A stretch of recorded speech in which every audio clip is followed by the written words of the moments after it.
This is going to go down in history as the biggest crime against humanity. When I went on Joe Rogan, I set all his records. Would it be a fair statement to say that the vast majority of people didn't need the vaccine by any means? Cancer is up in every single registry around the world. Do you believe that there's a credible threat to your life? This is the biggest drug and biological safety disaster in U.S. history, in worldwide history. The vaccines were a catastrophic net negative to society. Would you second that, doctor? We're seeing safety events, including death, occurring in astronomical numbers. Were doctors coerced and forced into prescribing these experimental vaccines? Why were we forced? Is it fair to say that if people comply again, they're asking for slavery in one way or another? Well, I tell you, I wish I could put on my sunglasses like you, like Neo. Are they going to announce a new pandemic with lockdowns? A public health emergency of international concern. The Dr. Rashid Buttar, he did tragically pass away, and he did say he was going to be poisoned. Do you have any speculation about it?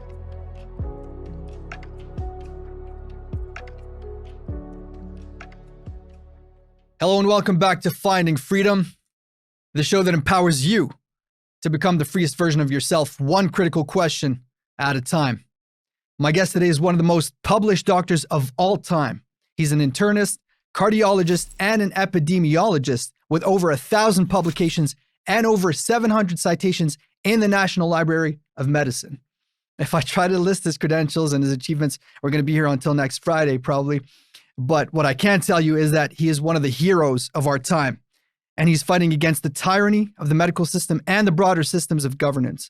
It's my absolute pleasure to be joined by Dr. Peter McCullough. Dr. McCullough, thank you so much for joining Finding Freedom. Welcome to the show. Thank you. So, Doctor, just very briefly, I'm sure your life has changed dramatically since 2020. And if you could just briefly tell myself and the audience, how has it changed and what made you want to initiate this and start exposing all of the corruption within the medical industry? I'm a practicing internist and cardiologist in Dallas, Texas. So I've always been in practice, but I previously was in academic practice, professor of medicine. So I had a blend of patient care, both inpatient, outpatient, and then clinical research, teaching, administration. So I'd lectured all over the world. 2019, I was the named visiting professor in 2 divisions at Harvard.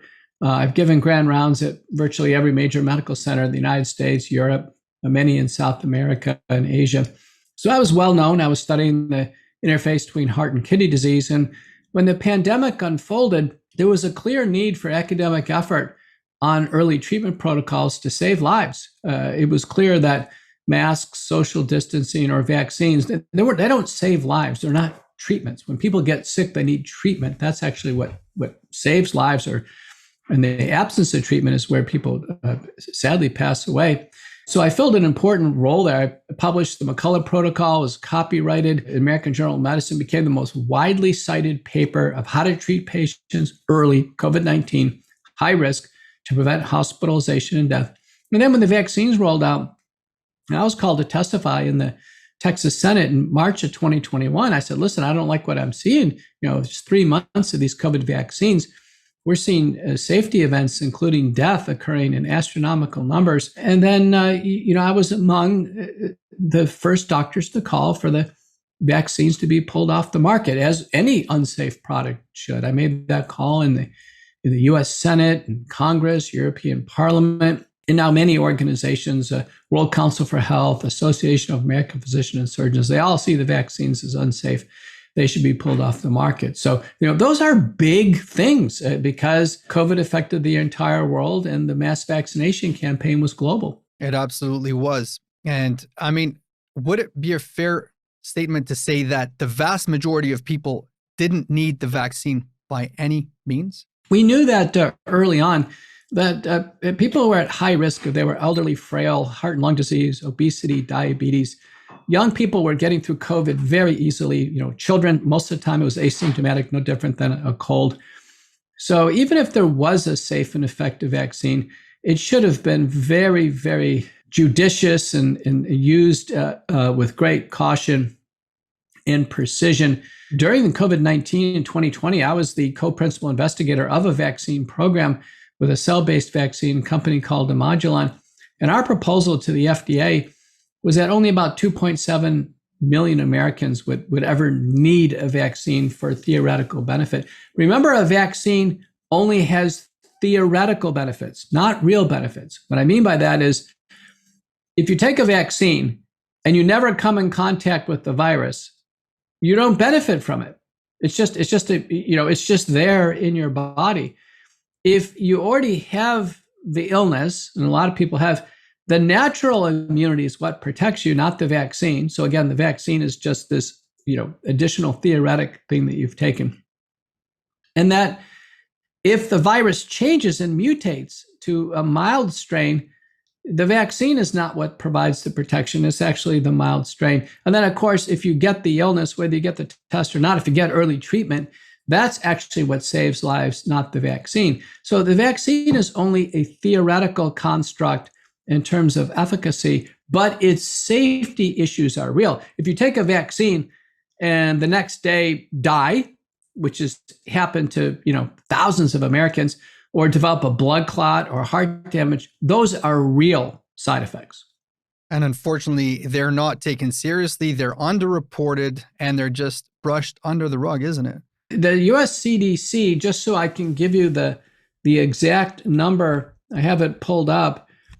The CDC, as of August 2nd, 2024, and this is America and US territories, has certified 18,986 Americans have died from the COVID-19 vaccine. And these are reports that come in from doctors like me who have already decided the vaccine is the cause of death. And that number is underreported. In FDA testimony, the underreporting factor is probably 30. So that means we're coming up on 600,000 Americans have died of the COVID-19 vaccine. This is the biggest drug and biological safety disaster in US history, in worldwide history. And not a single public health agency anywhere in the world has expressed concerns on this. This is extremely terrifying, to say the least. And like you said, it's extremely underreported.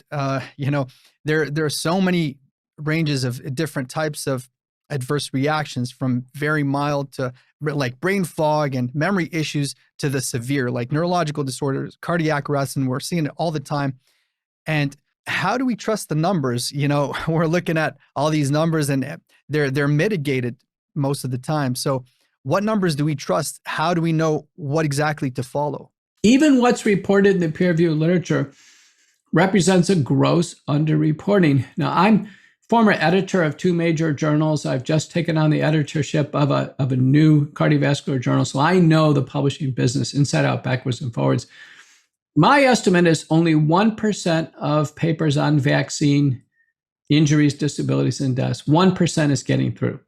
And we're at about 4,000 papers. I think there should be 400,000 papers describing the syndromes that we're seeing in clinical practice. And they are divided into four major categories, potentially a fifth, and that's cardiovascular disasters like cardiac arrest, myocarditis, neurologic, which is stroke and Guillain-Barré syndrome, paralysis, transverse myelitis.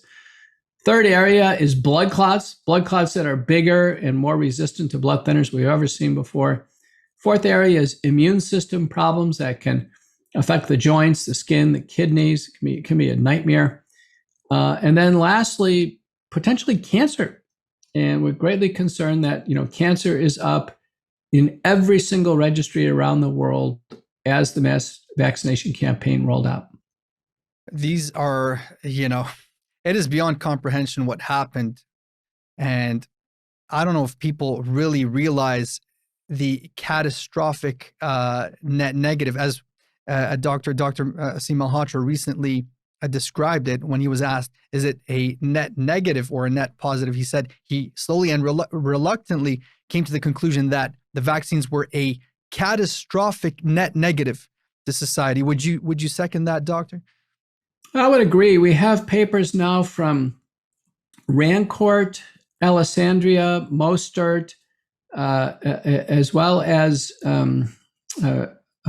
recently, Manichi, Schmeling. These are all first authors. You can find them all, by the way, on Courageous Discourse Substack. We're going to link that. Alan from Australia. I mean, we're talking, upwards of a dozen papers, all have concluded the mass vaccination program did not save any lives. It actually caused deaths. It made things worse because people died from the shots. It's tragic. I don't know what more to say than that, but I do want to ask you, Doctor, in terms of the regular everyday person, normal citizens, and then by extension, doctors, people want to rewrite history and say we weren't forced, and they want to play around with what happened. So first of all, do you believe we were coerced and forced as regular citizens? And then by extension, were doctors coerced and forced into prescribing these experimental vaccines, or were they incentivized? Because we've heard about different commission structures that were put in place. And was it a combination of both? Rule 1 of the Nuremberg Code, which came out of Nazi Germany experimentation, is that no one should receive any pressure, coercion, or threat of reprisal regarding any injection or oral treatment. Should never receive. It's always a free choice because it's our body, it's our choice.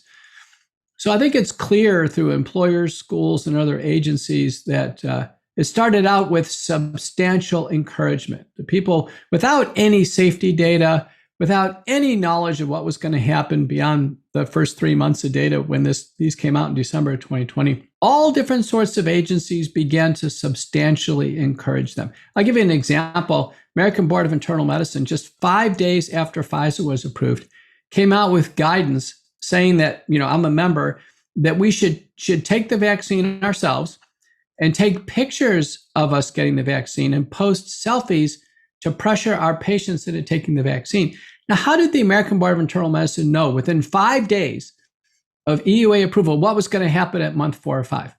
How did they know about the emerging safety data? They didn't give any time for discernment. And now here we are 4 years later, and the American Board of Internal Medicine has never given an update on vaccine injuries, disabilities, and deaths, including the official FDA warnings on myocarditis, blood clots, Guillain-Barré syndrome. Nothing. They still actually have this encouragement to take a selfie. Now, for the public, it started out as a free choice program, but before we knew it, employers were encouraging, and then they were coercing. And by the summer of 2021, mandates started to roll out. So some companies actually mandated the vaccines even before the Biden mandates. Now, why would a company mandate a vaccine? And why a COVID vaccine? Do they mandate hepatitis B vaccines or Haemophilus vaccines? Why this vaccine? Why the COVID vaccine? And it's interesting that the US CDC director at the time, Michelle Lewinsky, came out early in the summer of 2021 and said, listen, the vaccines don't stop transmission. They do not. So you take the vaccine, you get COVID because the vaccines don't work, and then a vaccinated person spreads it to another person. She came out and said that. Do you know she said that, for example, before the NFL came out with their vaccine mandate? It's interesting, the CDC said the vaccines cause heart damage in it's largely young athletic men who get myocarditis. They said that 3 months before the NFL came out with a mandate. So why in the world would the NFL mandate the COVID vaccines or any athletic league, where the last thing you need is healthy young men who have no significant threat to, from the illness, to take a vaccine that could cause heart damage? So you have a clear pattern here where all of these employers, agencies, and others, they began to take on the vaccine as an article of faith, without evidence, without actually even prudence. And then this was really memorialized, I think, in the Biden mandates, which came out in the fall of 2021. And Biden wanted to mandate it, for every employer with over 100 employees in the country.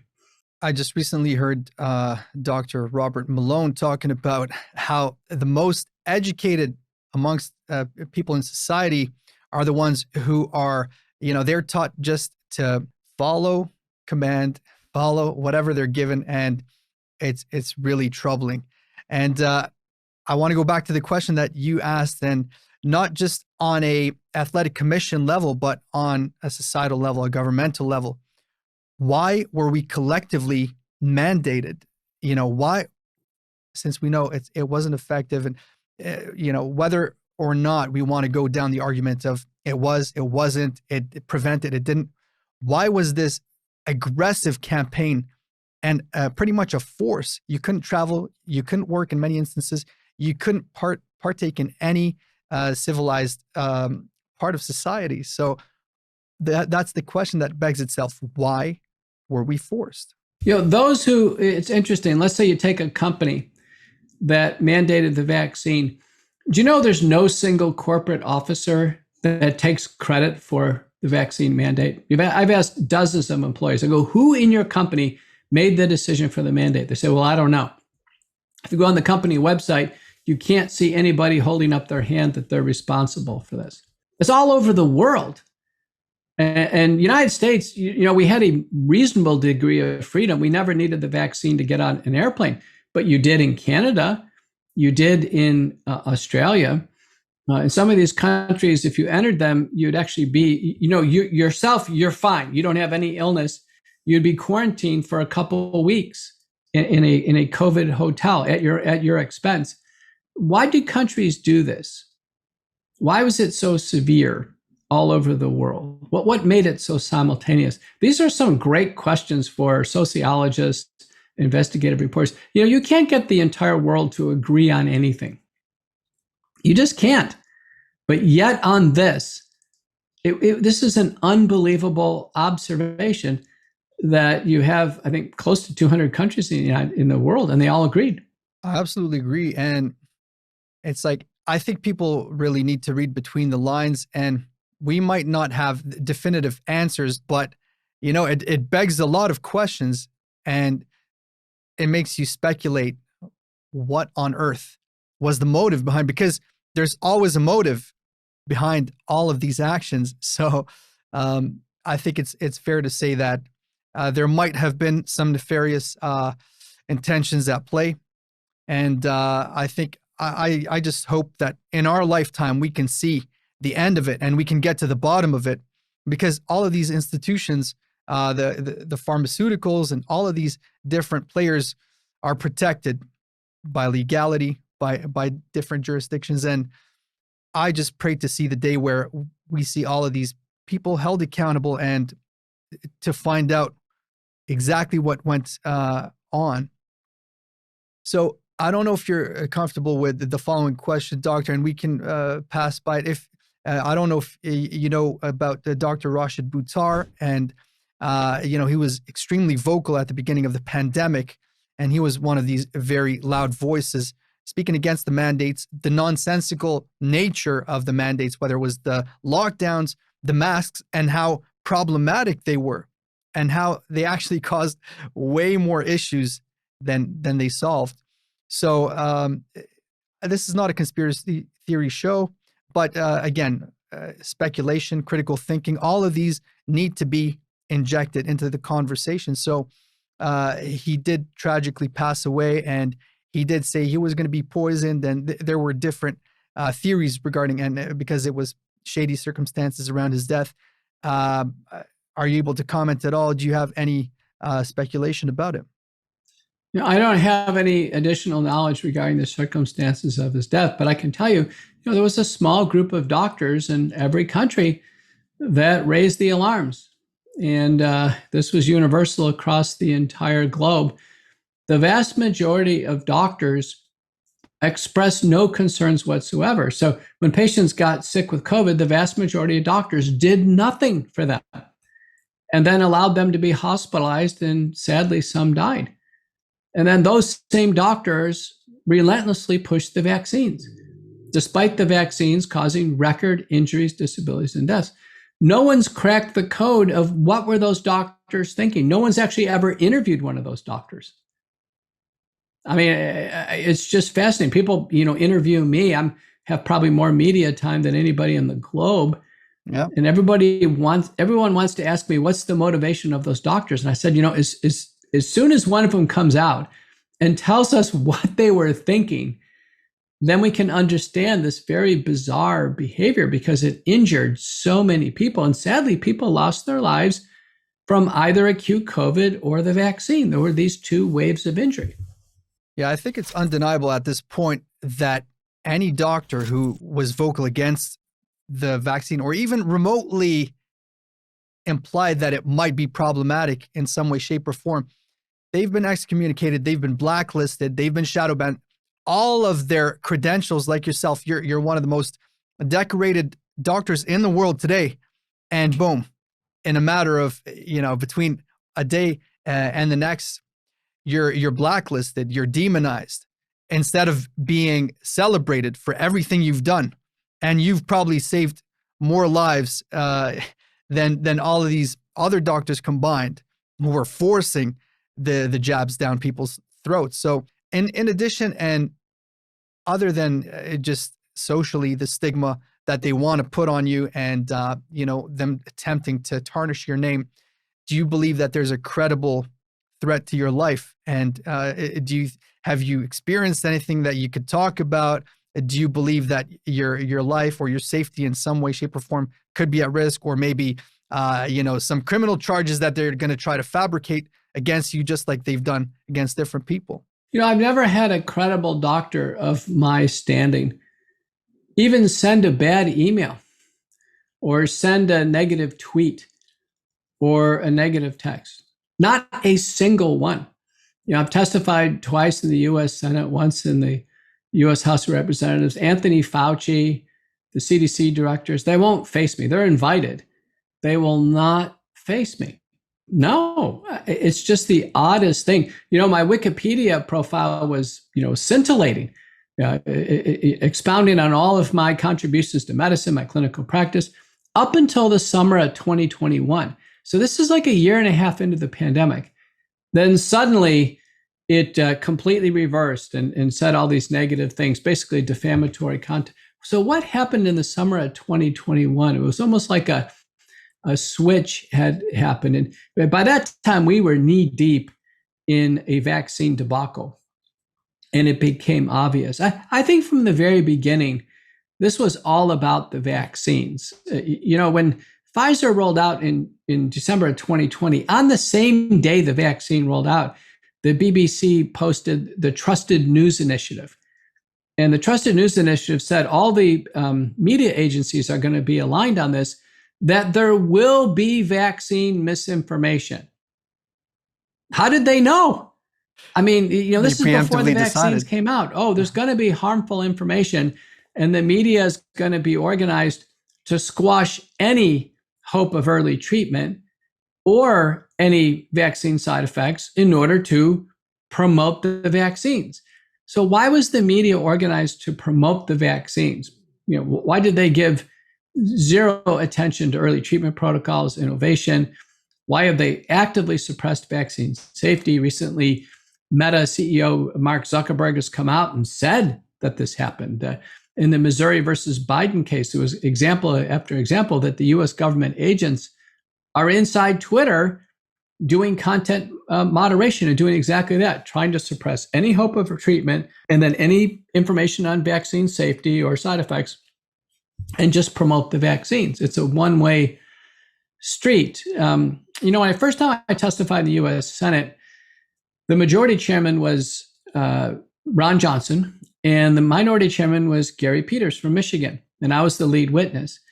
And Johnson gave his opening remarks, no mask, and we're bringing the nation, this is November 19th, 2020, we're bringing the nation the news that McCullough protocol can treat patients with COVID-19, save lives. Before I gave my opening remarks, Gary Peters he had a black mask on and told America, what you're about to hear is misinformation, and I don't want anybody to have any hope that COVID can be treated. Now, what he meant to say is, I don't want anybody to have false hope, but it was a Freudian slip. But that was the thinking, to not allow anyone to have hope of treatment in order to railroad them into vaccination. Just a year earlier, there was a planning event called Event 201.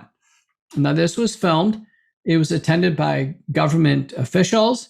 Our current Director of National Intelligence, Avril Haines, was there. George Gao, the Chinese CDC director. And this is November of 2019. They said, listen, there will be a COVID pandemic. And in there, they don't want any hope of treatment.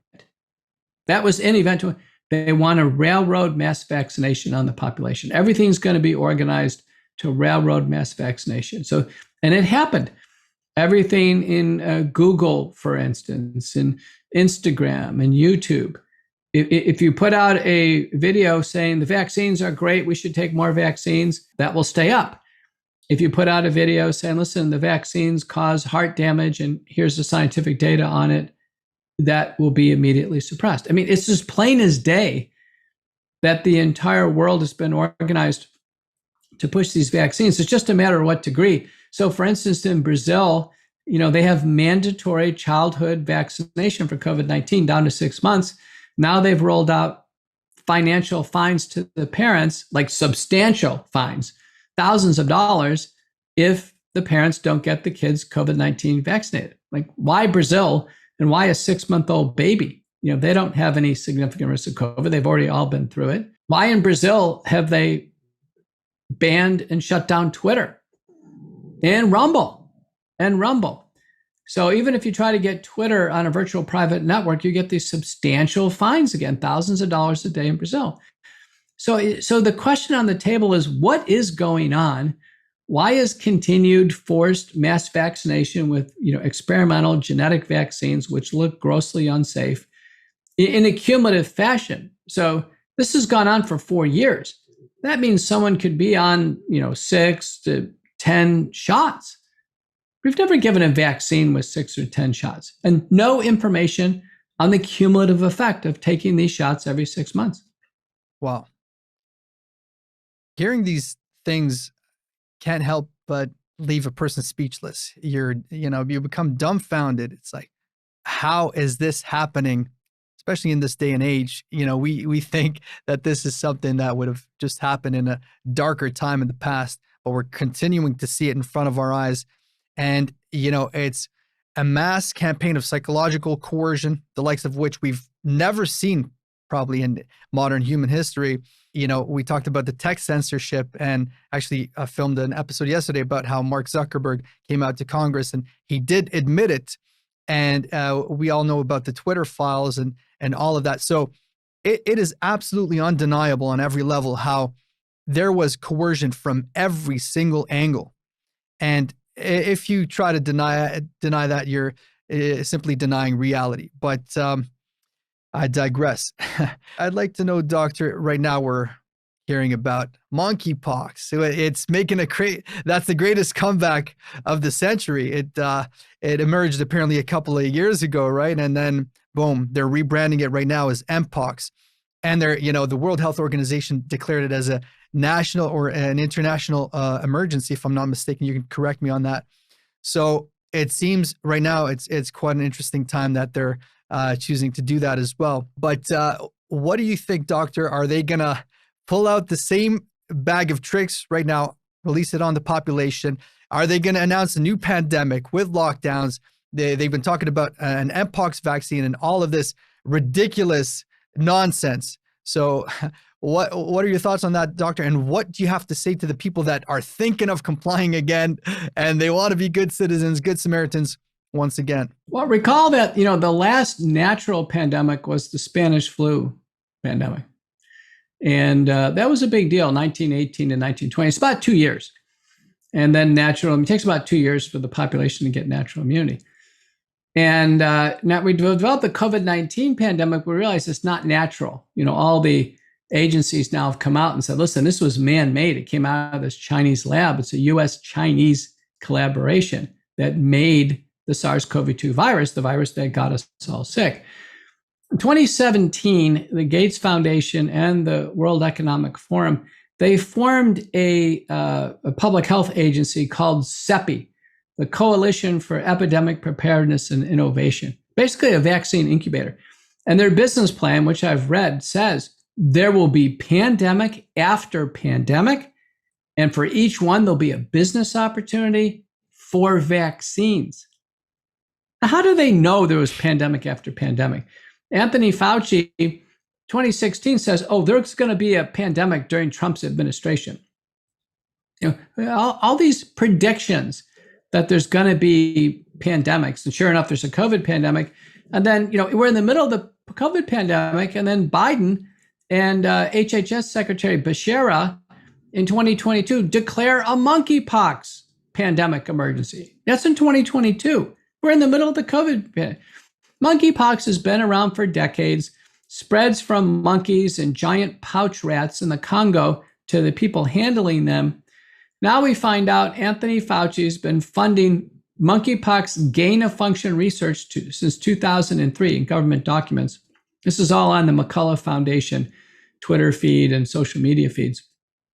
You see the documents where it just says gain-of-function monkeypox is plain as day.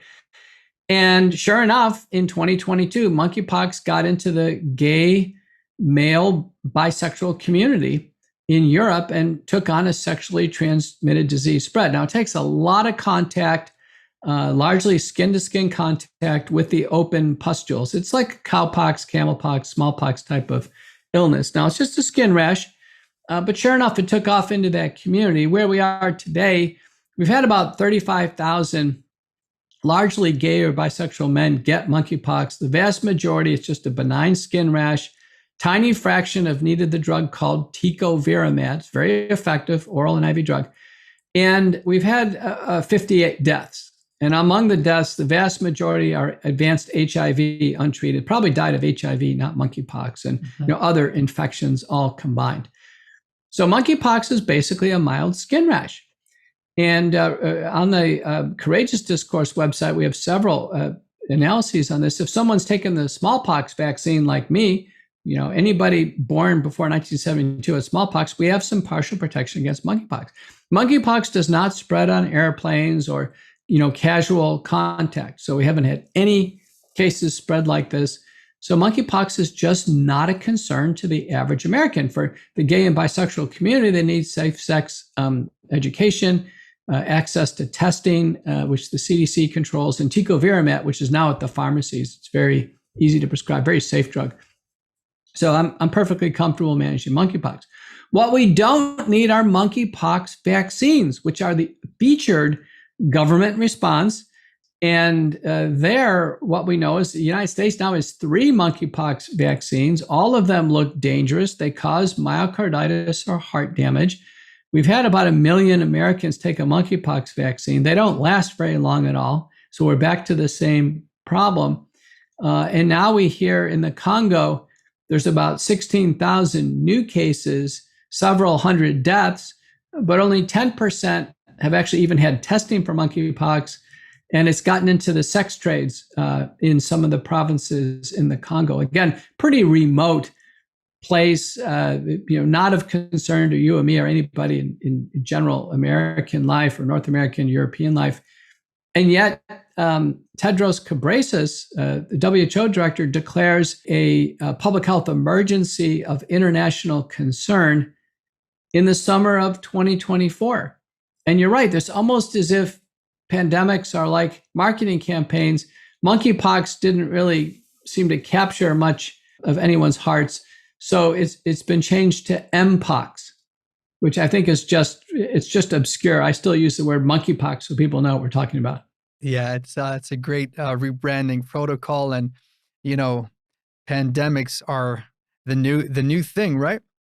But what would you say to people who are thinking of complying? And because I believe that if you complied the first time, let's give people the benefit of doubt and give them the leeway and say it was something extremely novel, something like which we haven't seen. But now we pretty much know the playbook. We're hearing from credible doctors like yourself how ineffective and damaging the vaccines are, how ineffective all of the other protocols were, like whether it was the face masks and all of those. We could talk about that for days. But is it fair to say that if people comply again, the problem, it's on them? They're bringing their own demise. They're asking for slavery in one way or another, and they're asking for their demise pretty much.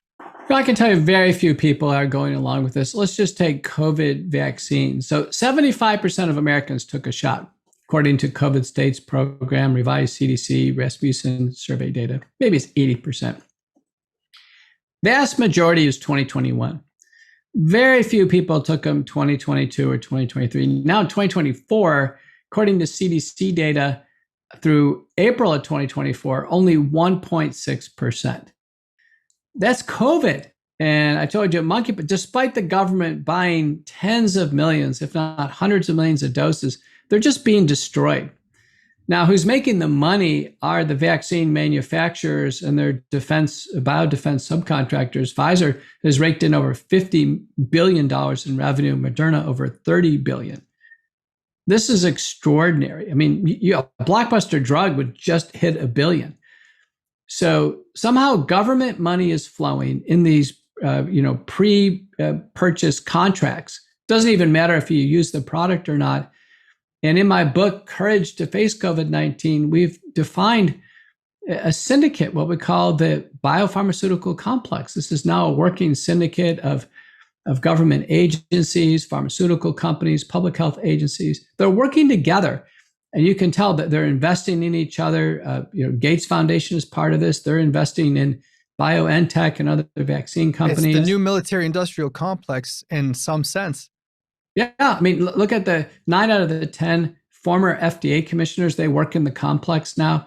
It's clear that this is a corrupt syndicate that's running the table, and it's one strategy for every next problem, and that is a vaccine. So what do we do, doctor? I mean, in the midst of all of this chaos, all this darkness, this seemingly dystopian reality that we're living through right now, how do we combat this? I mean, it seems, to be honest, sometimes it's quite hopeless, but do you have a message of hope? How can we, I don't know if we can hold these people accountable. How could we change this, systemic problem? And is there a message of hope that you have? Well, I tell you, I wish I could put on my sunglasses like you, like Neo, just take a blue pill and just go into the matrix and pretend this is not going on, but I can't. I've already been red. You actually need the red pill. Yeah, I think I took a red pill, before this all happened. Now, I didn't see this coming. Some people say, well, they saw this coming years ago. Peter Bregan's book, COVID-19 and the Global Predators, great timeline in the back. 36 pandemic preparedness planning events. It goes back to just before the PrEP Act in 2005, all the way through, Event 201. 25 of them written documents, 6 of them filmed. But even Bregan himself or Robert F. Kennedy or any of these other public figures, none of them actually warned us this was coming. And even people say, oh, I saw this coming. I said, show me one thing you wrote that I can refer to that you alerted us that a COVID pandemic was coming. And really nothing. In fact, the Bio-Pharmaceutical Complex was warning us. 2017, Gates and Johns Hopkins Bloomberg School of Public Health had a tabletop planning exercise called the SPARS pandemic. And they said it will be a coronavirus pandemic and it will come out of China and it'll be 2025. Well, they were just off by, about 5 years. The Event 201 says it's coming or it's imminent. In fact, it was already happening by that time. That was 2019. But even when Event 201 happened, it wasn't picked up by Children's Health Defense or Bregan or David Martin or anybody out there. No one can really say, oh yeah, I saw this coming and I was warning people. Even when we come to the vaccines, do you know I'm the only public figure in the world that published an opinion editorial? I published it in The Hill, which is widely read by the House, the Senate, and the White House in the Washington community. And the title of the op-ed in August of 2020 was The Great Gamble of the COVID-19 Vaccine Development Program. I'm the only public figure in the world you're talking to. Not even Robert F. Kennedy, Children's Health Defense, any of these other people concerned about vaccines. No one posted a public concern over it in writing. Now, I was able to find a little webinar that Children's Health Defense said generally about vaccines, I think in June of 2020, saying, vaccines have safety problems. And the COVID vaccine, was likely to be like all the others. But there was nothing specific on what a gamble this worldwide COVID vaccine program was. I mean, you're talking to the only person. So somehow I swallowed a red pill early. I think everybody ought to be out there serving out red pills to others. That is, disclosing the truth. I have one of the most widely followed Twitter accounts of doctors who actually see patients and publish that are specialists. When I went on Joe Rogan, I set all his records. When I went on Daystar, I far eclipsed Rogan. Daystar is the largest Christian broadcasting network there. The number of views that we get per show with reruns, over 2 billion worldwide. So, so bottom line is people know my name 100%. All over because I've been truthful with the world about this. That COVID-19 itself was a treatable illness. McCullough protocol is the most widely utilized early treatment protocol. It's responsible for saving tens of millions of lives, sparing hundreds of millions of hospitalizations worldwide. I mean, it's been a real capstone of my career. And then the McCullough protocol base spike protein detoxification, probably the biggest message from this show, is that people who have had COVID multiple times or have taken the vaccines, they can get themselves out of trouble by following this McCullough protocol base spike protein detoxification. You can find this anywhere on Google or my website, petermcculloughmd.com, or on Twitter. In there, patients take 3 natural supplements: nattokinase, bromelain, and curcumin. They all 3 have the strongest evidence base to help the body clear the spike protein out from the vaccine or from long COVID and get back to normal. I just had a show on with a Canadian paramedic who's been on it about a year. Thankfully, he had myopericarditis and he's turned the corner. I went on the Luminaries with Alison J. Reid from the UK. And these are people who cannot get any form of treatment in their countries. And she's completely resolved it on McCullough protocol base spike protein detoxification. So let me lay out the doses. Nattokinase, you can buy it anywhere, 2,000 units twice a day. Starting dose, we commonly double and quadruple. Bromelain, 500 milligrams a day. Again, commonly double or quadruple. And then curcumin, 500 milligrams twice a day. One of the leading sources is the Wellness Company. I'm the chief scientific officer of the company, twc.health/courage. And sign up, get a membership for free. And then get discounts certainly on the supplements. Get the ultimate base spike protein detox trio. It's the only peer-reviewed, published detoxification protocol to get people out of trouble with the vaccine. Average duration to start to turn this around is probably a year. I personally have COVID 3 times. I have an effect of COVID in my body, which you can measure by blood testing. We do that in my office.